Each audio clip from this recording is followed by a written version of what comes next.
Hey Eve, so I just looked at the question you saw me or that you sent me. Okay, so this is good. You have the right formula, y2 minus y1. Oh, okay, so x1, y1, x2, y2. So this first one, m equals, it should be 7. Oh, so annoying. 7. Like, is this a 4? I can't read your writing, sorry.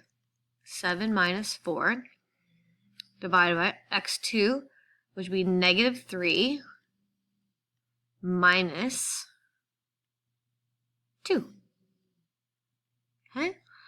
And then 7, maybe that's a 1 that you have there. Because, okay, let's just pretend that letter is a 1, or that number is a 1. So 7 minus 1 is 6. And 3 minus 2 is minus 5. So this one is correct. You did that one well. Okay?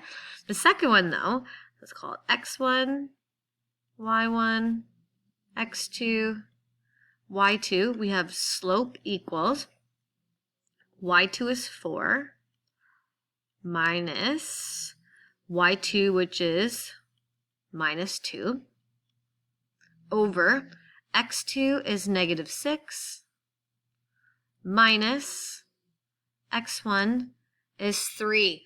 So when you did it, you forgot the double negative, okay? So negative and a negative make a positive. So this is actually 4 plus 2, which gives you 6. And then negative 6 minus 3 gives you negative 9, okay? And then we can reduce this. We can divide both the top and bottom by 3.